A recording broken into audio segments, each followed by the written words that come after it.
వానాకాలం వెళ్ళిందంటే చలికాలం చాలవుతుంది. ఇక గా చలికాలంలో నీళ్లు ఈగమీగం ఉండి తానాలు చేయాలన్నా మోకాలు కడగాలన్నా వాళ్ళంతా జల్లుమంటది.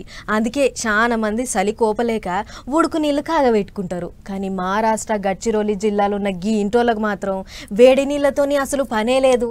ఎందుకంటే ఇగో బాయిల బొక్కెనేసి చేదుతుంటే నీళ్లు ఎట్లున్నాయో చూస్తురు కదా, సలసలా మసిలిపోతున్నాయి. పొయ్యి మీద కుండబెట్టి కాగబెట్టినట్లు శలశల మంటుతున్నాయి. అందుకే గీ ఇంటోళ్లకు ఉడుకు నీళ్లతోని పనే లేదు. అసలు ముచ్చటేందంటే అహేరి తాలూకా రేపన్పల్లి దిక్కున్న తాటిగూడ అనే ఊళ్ళే కట్కు సత్తయ్య ఉంటాడట. అగో గాళ్ళింట్లో ఉంది గీ వేడి నీళ్ల బాయి.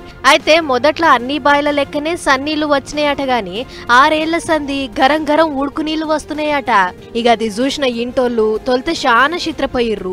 ముచ్చట ఊరోళ్లకు ఎరక చేస్తే ఏడలేని ఇచ్చంత్రం మా ఊళ్ళే అవుతుందా ఎట్లా అని వాళ్ళు కూడా వచ్చి చూసిర్రు.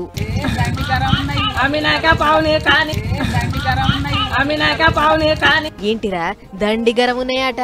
గిట్లా అప్పటి సంది బాయిల చేదుకుంటున్న గీ ఉడుకు నీళ్లకు సన్నీళ్లు కలుపుకొని వాడుకుంటుర్రట ఇంటోళ్ళు. మరి చేద బాయిల ఉడుకు నీళ్లు వచ్చుడు అనేది ఇచ్చంత్రం లెక్కనే ఉన్నది గాని దీని వెనుక అసలు కారణం ఏంది?